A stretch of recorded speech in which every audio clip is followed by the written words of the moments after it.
야담과 옛날 이야기 가득한 백세야담. 정말 재밌어요. 저처럼 구독과 좋아요 잊지 말고 꼭 눌러주세요. 찬란했던 가을이 제 옷을 벗고 겨울이 문턱을 넘어서고 있었습니다. 김영달은 오늘도 비어있는 쌀독을 바라보며 한숨을 쉬었지요. 오늘 하루도 겨우 입에 풀칠하며 사는구나. 나는 괜찮지만 우리 아버지만이라도 배부르며 사셔야 할 텐데. 이제 곧 겨울이 다가오는데 걱정이로구나. 김영달은 가난한 양반댁의 아들이었습니다. 아버지는 몰락한 양반이었지만 선비의 지조만은 철저히 지키고 있었지요. 아버지는 영달을 부르더니 걱정스러운 얼굴을 하며 이렇게 말했습니다. 이야 영달아, 곧 겨울인데 속옷 하나 챙겨둔 것이 없구나. 땔감이야 우리 영달이가 산에서 가져오기는 하는데 따뜻한 이불도 하나 없으니 이를 어찌하면 좋겠느냐. 소인이 허드렛 일이라도 하겠사옵니다, 아버지. 그러자 아버지는 영달의 손을 잡더니 한숨을 쉬었습니다. 아무리 가난하지만 우리는 선비의 후손들이다. 이 아비야 괜찮지만 네가 몸종으로 사는 모습은 절대로 볼 수가 없구나. 그러더니 품에서 종이 하나를 꺼냈습니다. 이것이 무엇이옵니까, 아버지? 여기 적어둔 곳으로 가거라. 네가 기억할지 모르겠지만 예전에 내 밑에서 노비로 있었던 만덕이가 사는 집이다. 만덕이가 손재주가 꽤 좋았지. 벼루와 가죽 등을 팔아 부자가 되었다고 하더구나. 내가 보냈다고 하면 돈을 좀 빌려줄 것이야. 영달이 기억하는 만덕이는 늘 웃음기가 있는 몸종이었습니다. 농기구를 잘 고치면서 아버지 칭찬을 받았던 일이 떠올랐지요. 그분이 과연 돈을 빌려주겠사옵니까? 염려하지 말거라. 내가 외거 노비로 살아갈 수 있도록 배려도 해주었으니 은혜를 잊지 않고 있을게야. 아버지는 그렇게 말씀하시고는 눈을 질끈 감았습니다. 아무리 가난하지만 몸종이었던 사람에게 돈을 빌리려니 마음이 많이 아프셨겠지요. 영달이도 안타까워 한숨이 나왔습니다. 소인이 찾아뵙고 정중히 말씀 올리겠사옵니다. 염려하지 마시고 쉬고 계십시오, 아버지. 영달이는 얼른 떠날 채비를 하였습니다. 만덕이에 대해서는 더는 입에 올리지 않았지요. 아버지가 직접 부탁할 수는 없는 노릇이고 아들을 보내야 하는 심정 또한 말할 것도 없이 많이 상하셨겠지요. 그렇게 영달이는 사흘에 걸쳐 종이에 적힌 고을에 도착했습니다. 아버지 말씀대로 만덕이는 큰 기와집에 살고 있을 정도로 부자였습니다. 자네가 누구라고? 소인은 김영달이라고 하옵니다. 아버지 함자는 김자 영자 제자 되시옵니다. 그러자 만덕이는 놀란 얼굴을 하더니 영달이를 방으로 들였습니다. 잔뜩 긴장했던 영달은 그제야 마음을 놓았지요. 날이 건강은 괜찮으십니까, 도련님? 어르신 덕분에 평안하시옵니다. 말씀 편히 하십시오, 어르신. 아닙니다. 아무리 그래도 날이 밑에 있었던 몸종이온데 그럴 수는 없지요. 그런데 어찌 나리께서는 오지 않으시고 이렇게 도련님이 오셨습니까? 영달은 힘겹게 입을 열었습니다. 아버지 대신 돈을 빌리러 왔다는 말을 입 밖으로 꺼내는 것이 쉽지 않았지요. 저런. 그런 사정이 있으시다면 진작에 저를 찾아오시지. 많은 돈은 드릴 수는 없고 바로 준비할 수 있는 돈은 1000냥입니다. 괜찮으시겠습니까? 생각지 못한 큰 돈을 준다고 하니 영달은 놀라서 얼른 고개를 숙였습니다. 1000냥씩이나 빌려주신다니 이 은혜를 어찌 갚아야 할지 모르겠사옵니다. 무슨 말씀을 그리 하십니까? 저야말로 나리의 은혜를 이제야 갚을 수 있어 기쁩니다. 일단 오늘은 1000냥과 황소 1마리를 드리겠습니다. 제가 시간이 됐을 때 나리를 찾아뵙겠다고 전해주십시오. 영달이는 감격하여 눈물이 흘렀지요. 이 은혜 꼭 갚겠사옵니다. 정말 감사합니다, 어르신. 그렇게 영달이는 1000냥이나 되는 큰 돈과 황소까지 받았습니다. 고기 반찬이 있는 진수성찬을 먹고 모처럼 배도 채울 수 있었지요. 그런데 만덕이가 황소를 끌고 가는 영달이의 뒷모습을 보더니 피식하고 웃는 것이었습니다. 배은망덕한 놈. 감히 아들놈을 보내서 돈을 빌리다니. 김영재 이놈. 네 놈만 생각하면 피가 거꾸로 솟는구나. 만덕이가 주먹을 불끈 쥐며 분노하고 있는데 식솔인 광태가 다가왔습니다. 광태야. 저놈을 쫓아가서 내가 준 천냥을 빼앗고 오거라. 그리고 저 아들놈도 반죽이 되도록 패고 와야 할 것이야. 광태는 희죽 웃더니 고개를 숙였습니다. 알겠사옵니다, 나리. 저 황소는 어찌할까요? 어차피 병든 황소라서 얼마 못 가서 죽을 것이야. 황소를 끌고 가야 천천히 갈 것이고 그래야 광태 니놈이 빨리 따라잡을 것이 아니냐? 그런데 나리, 저놈이 무슨 짓을 했길래 그러시옵니까? 저놈의 아비 때문에 내 귀한 딸까지 잃었단 말이다. 밤새 밭일을 시키는 것도 부족해서 허수아비까지 시켰던 아주 고약한 놈이야. 내 몸 하나 망가지는 것쯤이야 괜찮지만 내 가여운 딸을 잃어버린 건 도저히 용납할 수가 없다. 그러니 어서 가거라. 알겠사옵니다, 나리. 영다리는 만덕이의 이런 사연도 모른 채 콧노래를 부르고 있었습니다. 아버지가 아시면 많이 기뻐하실 것이야. 아버지 심성이 좋으셨으니 망정이지 괴팍한 분이셨으면 아마 날 내쫓고 소금도 뿌렸겠지. 역시 아버지는 마땅히 존경받을 분이었어. 영다리는 그렇게 즐거운 마음으로 황소를 끌고 가고 있었습니다. 겨울을 알리는 냉기가 볼살을 매섭게 스치고 지나갔지만 기뻐하실 아버지의 얼굴이 아른거리니 마냥 좋기만 하였지요. 그렇게 한참 걷고 있던 영다리는 연못 근처 뒤로 보이는 정자를 바라보았습니다. 한때는 아버지가 건넨 책을 정자에서 읽으며 선비의 지조를 마음속에 새긴 적이 있었지요. 그렇게 사색에 빠지고 있는 그때 건너편 연못가에 웬 비구니 한 명이 천천히 걸어오는 것이었습니다. 영다리는 설마 했으나 어느새 비구니의 발목까지 물에 잠긴 것이었습니다. 놀랍게도 비구니가 스스로 연못가 안으로 들어가고 있는 것이었습니다. 비구니의 얼굴은 시리에 빠진 것처럼 보였고 누가 소리를 질러도 못 알아들을 정도였습니다. 스님이 대체 뭐하고 있는 게야? 설마 비구니가 스스로 목숨을 끊으려고 한 것일까? 영다리는 이대로 천냥과 황소를 가지고 집으로 돌아가면 그만이었습니다. 하지만 연못가로 들어가는 비구니가 마음에 걸렸지요. 설마 아니겠지. 스님이라면 그 누구보다 목숨을 귀하게 여겨야 하거늘. 그런 선택을 할 리가 없어.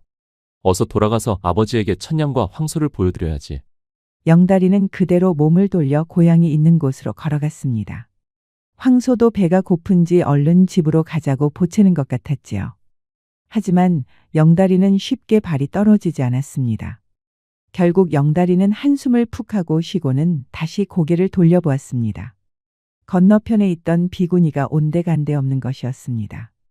깜짝 놀란 영다리는 얼른 비구니가 있던 곳으로 뛰어갔습니다. 건너편까지 가려면 한참 뛰어야 했습니다. 황소는 묶어놓지도 않고 그대로 방치한 채 정신없이 달린 것이었지요. 예상대로 비구니는 스스로 연못가 안으로 걸어 들어간 것이었습니다. 영다리는 물속으로 들어가 비구니를 어렵게 건졌습니다. 아이고 이를 어째. 스님, 어여 정신 차리십시오. 영다리는 얼른 스님을 업고 의원이 있는 곳으로 뛰었습니다. 의원이 진단해 보니 비구니는 충격을 받고 잠시 기절한 것이었지요. 세상에. 어찌 스님께서 스스로 생을 마감하려고 했단 말인가. 이 업보를 어찌 씻어내려고 이러시나. 영다리는 뒤늦게 황소를 데리고 근처 주막에서 하룻밤을 보냈습니다. 다음 날 아침 깨어난 비구니는 영다리에게 고개를 푹 숙였습니다. 정말 송구합니다. 부처님의 가르침을 저버리는 어리석은 짓을 했습니다. 부디 용서하소서. 아닙니다, 스님. 누구에게나 사연이 있는 법이지요. 지금이라도 법규를 잊지 마시고 수행에 임하시면 되는 일입니다. 그보다 어쩌다 그런 선택을 하신 겁니까? 비구니는 눈물을 뚝뚝 흘리며 천천히 입을 열었습니다. 실은 저는 부처님의 제자가 될 자격이 없습니다. 어릴 적에 부모님을 잃고 거지처럼 살다가 어쩔 수 없이 절에 들어갔지요. 수행할 준비도 안 된 채 마음속으로 괴로워하다 병을 얻었습니다. 약재를 살 돈도 없으니 그저 앞이 캄캄했습니다. 결국 제가 가야 할 곳은 하나밖에 보이지 않았습니다. 영다리는 비구니의 사정이 안타까워 한숨이 나왔습니다. 약재를 살 돈이 없어서 스스로 목숨을 버리다니. 하루 세 끼도 먹기 힘들 정도로 가난한 영다리도 측은한 마음이 들기는 마찬가지였지요. 스님, 약재를 살 돈이 없어서 목숨을 버리는 일은 정말 무모합니다. 저에게 돈이 있으니 의원님에게 진단을 더 받아보시지요. 의원이 진단하니 비구니의 몸은 많이 안 좋았습니다. 영양실조까지 있어서 약재만으로는 치료가 힘들어 보였지요. 만덕 어르신이 주신 천냥을 이대로 써야 하나. 아버지에게 갖다 드려서 조금이나마 효도를 해야 할 텐데. 이를 어쩐다. 고민하던 영다리는 결국 품에서 천냥을 꺼냈습니다. 아버지한테는 황소 한 마리만 받았다고 해도 좋아하실 거야. 이대로 스님을 죽게 둘 수는 없지. 아버지도 이해하실 거야. 그렇게 영다리는 비구니에게 가진 전 재산인 천냥을 건넸습니다. 이렇게 많은 돈을 어찌 저에게 주실 수 있습니까? 저는 받지 못합니다. 아무리 그래도 돈과 목숨을 바꿀 수는 없습니다, 스님. 이 돈으로 약재도 사시고 조석도 꼬박꼬박 해결하셔야 합니다. 그동안 얼마나 드시지 못했으면 아사 직전까지 간단 말입니까? 돈이야 벌면 그만입니다. 거절하지 마시고 받으십시오, 스님. 이렇게 시주께서 불상생계의 가르침을 주시니 고개를 들 수가 없습니다. 진정한 행복은 물질에서 오지 않는다고 하였지요.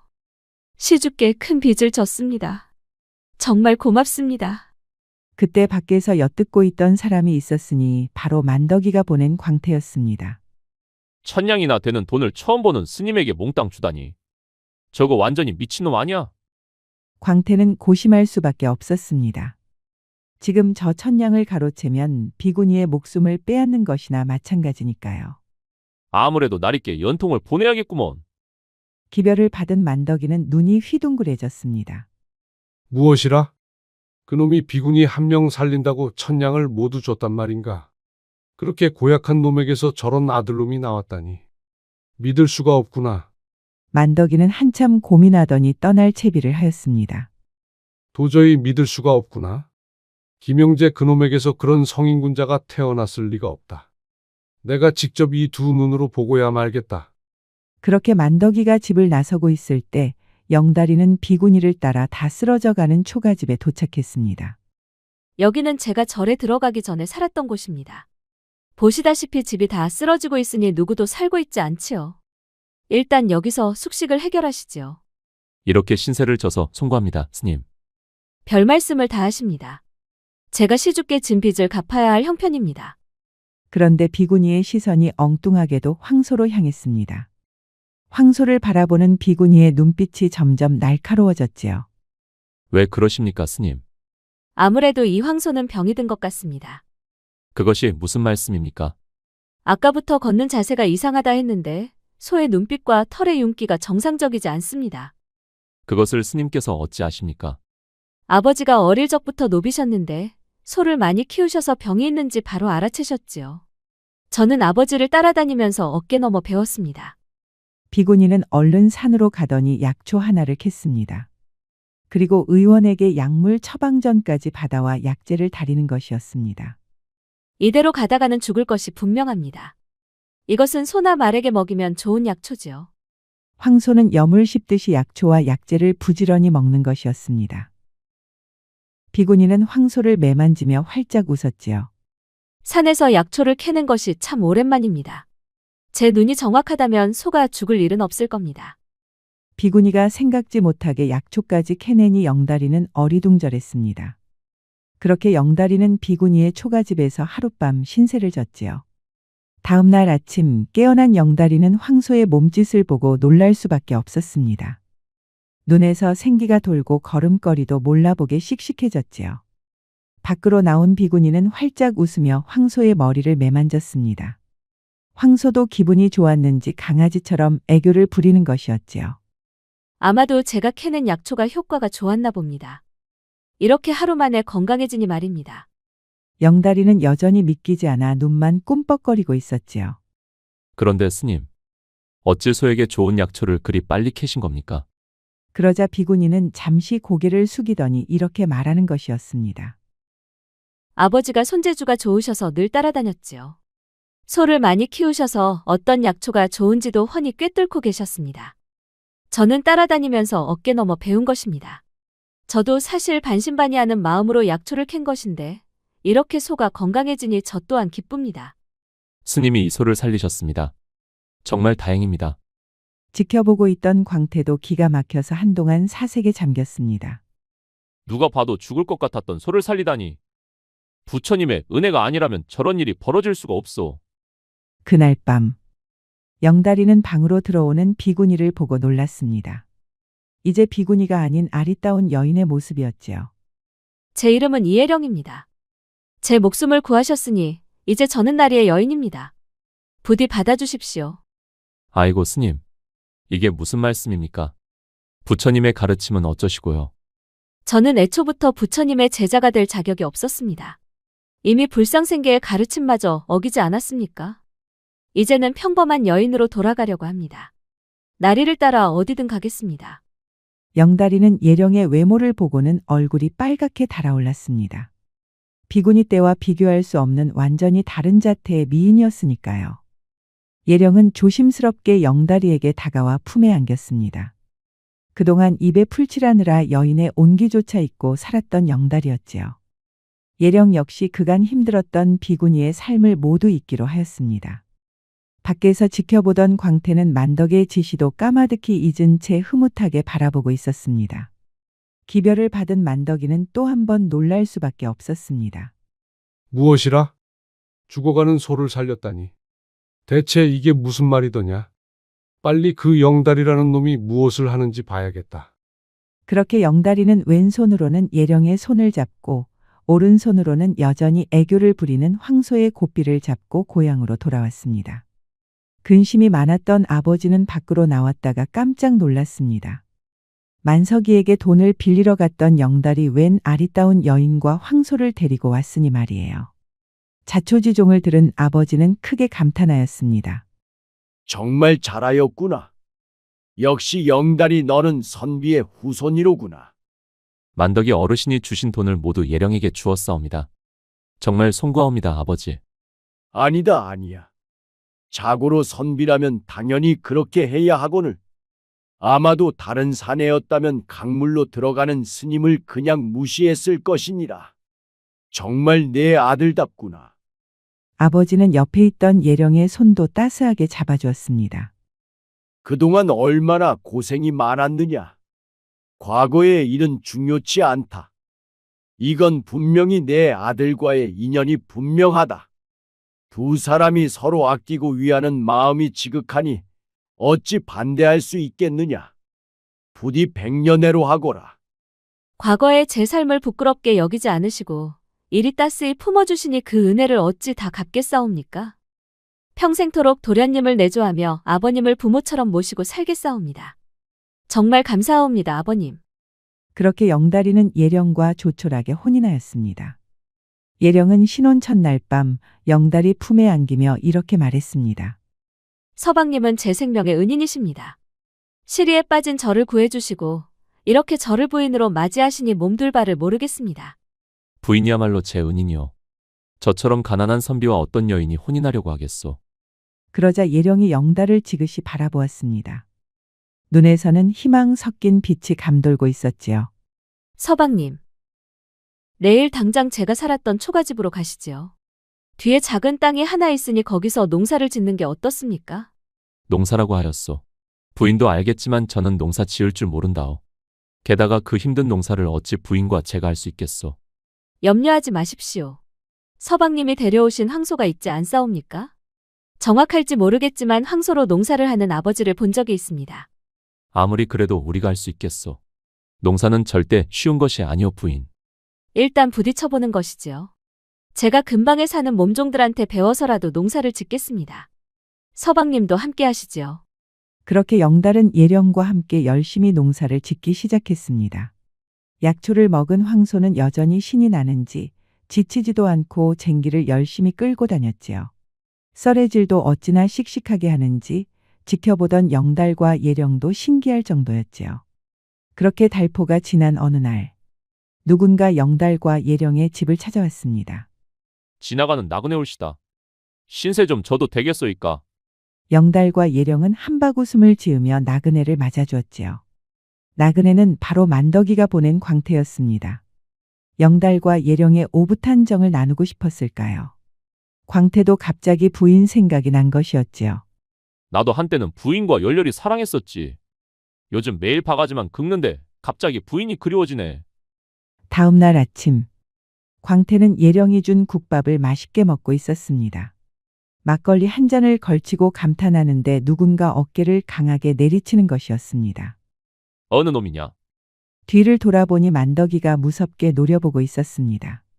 아이고, 나리께서 어인일로 여기까지 오셨사옵니까? 돈을 빼앗으라고 보냈더니 지금 여기서 뭐 하고 있는 게야? 저 아들놈을 반죽으로 만들라고 일렀지 않았느냐? 송구하옵니다, 나리. 비구니에게 준 돈을 차마 가로챌 수가 없었사옵니다. 영달이 저놈이 비구니와 계속 같이 있어서 접근조차 할 수가 없었사옵니다.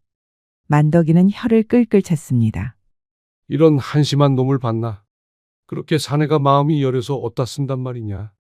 오늘 밤에 저놈들이 가진 돈을 전부 빼앗거라. 알겠느냐? 광태는 놀라서 만덕이를 빤히 쳐다보았지요. 지금 도둑질을 하란 말씀이옵니까? 무엇이라? 언제부터 내가 시키는 일에 토를 달았단 말이더냐? 그 천냥은 내가 준 것이었어. 이놈이 까마귀 고기라도 잘못 먹었나? 잔말하지 말고 오늘 밤에 준비하거라. 광태는 알겠다고 하면서도 내키지가 않았지요. 만덕이는 예령과 사이좋게 농사를 짓고 있는 영달을 무섭게 노려보고 있었습니다. 그리고 얼마 가지 않아 집에서 영달의 아버지 영재가 나왔습니다. 만덕이는 분노에 휩싸여 손과 다리가 부들부들 떨릴 정도였습니다. 김영재 이놈, 오늘 밤이 네 제삿날이 될 것이니라. 만덕이는 금방 주막에서 막걸리로 목을 축이고 있었습니다. 몸종으로 일하던 시절이 생각이 나면서 잊고 있었던 감정이 떠오르는 것이었지요. 술에 취한 만덕이는 비틀비틀 걷다가 영달의 집 앞까지 왔습니다. 그곳에서는 예령이가 오늘 수확한 벼와 콩을 열심히 마당으로 옮기고 있었지요. 만덕이는 열심히 하는 예령이가 기특했는지 자기도 모르게 이런 말을 하였습니다. 밤이슬을 피하려는 게요. 그러자 예령이는 만덕이가 누군지도 모르고 환하게 웃었습니다. 그렇사옵니다, 어르신. 가만히가 남은 것이 없어서 집신으로라도 덮으려고 하옵니다. 그거 참 정성이 갸륵하구먼. 웬만한 사내들도 귀찮아하는 일을 여인의 몸으로 하고 계시니. 말씀 편히 하십시오, 어르신. 이슬을 맞으면 썩기 쉽다는 아버지의 말씀이 생각이 났사옵니다. 그러자 만덕이가 빙긋하고 웃는 것이었습니다. 내가 딸에게도 여러 번 말한 적이 있었지. 어스름이 깔리면 당장 서둘러야 하는 일이 밤이슬을 피해야 하는 것이라고. 가만히가 아니면 집신으로라도 덮어야 썩는 것을 피할 수 있다고 말이야. 한 톨이라도 상할까 노심초사하면서 정성껏 감싸야 한다고 말했었지. 만덕이는 금세 눈가가 촉촉해졌지요. 따님이 어떤 분인지 모르겠사오나 참 좋은 아버지가 있으셔서 부럽사옵니다. 살기가 가득했던 만덕이는 어느새 인자한 미소를 짓고 있었습니다. 예령이는 흐르는 땀을 닦으며 수확한 벼와 콩을 계속 마당으로 옮기고 있었지요. 지켜보던 만덕이는 흐르는 눈물을 닦으며 발길을 돌렸습니다. 내가 지금 무엇을 하는 게야? 저놈들 싹을 모두 없애버려도 속이 시원치 않을 판에. 그렇게 만덕이는 광태를 데리고 다시 영달의 집 앞에 도착했습니다. 잘 듣거라. 내가 말하기 전까지는 움직이지 말거라. 김영재 이놈이 얼마나 큰 죄를 저질렀는지 똑똑히 일러둘 것이니 이후에 저놈들이 가진 돈을 모두 빼앗거라. 알겠느냐? 알겠사옵니다, 나리. 만덕이는 아무런 말도 없이 집으로 불쑥 들어왔습니다. 문을 벌컥 열고 들어갔더니 영재만 방에 앉아 있었지요. 이제 나이가 든 영재는 기력이 많이 쇠한 것처럼 보였습니다. 정말 오랜만입니다, 대감마님. 저를 알아보시겠습니까? 영재는 쇠한 얼굴로 만덕이를 바라보았습니다. 자네는 만덕이가 아닌가? 어찌 여기까지 왔는가? 그렇습니다. 대감마님 때문에 몸도 마음도 망가진 그 만덕이가 맞습니다. 그게 무슨 말인가? 기억나지 않으십니까? 밤새 밭일을 시키고 그것도 모자라서 저에게 허수아비 노릇까지 시키셨지요. 제 몸 하나 망가지는 건 상관하지 않습니다. 하지만 그런 제가 걱정돼서 따라온 딸내미가 사라졌단 말입니다. 알고는 계셨습니까? 놀란 영재는 탄식하더니 슬픈 얼굴을 하고 있었습니다. 나를 많이 원망했겠구먼. 그래서 병든 소를 줬던 겐가? 만덕이는 참았던 울분을 토하더니 결국 울음을 터뜨렸습니다. 그렇습니다. 대감마님의 아들놈에게 돈을 빼앗고 죽도록 패라고 하였습니다. 이제 대감마님의 죄를 인정하십니까? 영재는 서글퍼서 고개를 숙여 눈물을 흘렸습니다. 광태야, 있는 돈이라는 돈은 모두 빼앗고 이 집도 불태워버리거라. 그런데 그때 밖에서 듣고 있던 예령이 문을 벌컥 열고 들어왔습니다. 어르신, 그 벌을 제가 대신 받겠사오니 부디 아버님을 용서하소서. 자네가 나설 일이 아닐세. 광태야, 무엇을 하느냐? 어여 돈이라는 돈은 모두 빼앗으라고 하지 않았느냐? 저는 서방님 덕분에 목숨을 구했사옵니다. 서방님이 생명의 은인이거늘 어찌 아버님 또한 저의 은인이 아니겠사옵니까? 부디 저를 봐주셔서 자비를 베풀어 주시옵소서. 하지만 만덕이는 물러설 수가 없었습니다. 광태를 시켜 예령을 끌어내려는 것이었지요. 그런데 만덕이가 무심코 고개를 돌렸다가 눈이 휘둥그레진 것이었습니다. 바로 예령의 발등에 있는 흉터 때문이었습니다. 도끼가 가득했던 만덕이의 눈빛이 크게 흔들리고 있었습니다. 자네, 그 흉터는 어디서 난 겐가? 이 흉터는 예전에 아버지를 따라다녔다가 쟁기 끝에 찔린 적이 있사옵니다. 그런데 그건 왜 모르시옵니까? 그러자 만덕이는 크게 놀라며 예령이를 바라보았습니다. 온몸이 부들부들 떨리고 있었지요. 울고 있던 영재도 이상하여 고개를 들었고 옆에 있던 광태도 당황하여 눈치를 보고 있었습니다. 자네, 이름이 무엇인가? 소인의 이름은 이예령이옵니다. 만덕이는 탄식하며 펑펑 울기 시작했습니다. 광태도 놀라서 그대로 주저앉고 말았지요. 예령이는 바로 만덕이가 잃어버렸던 딸이었습니다.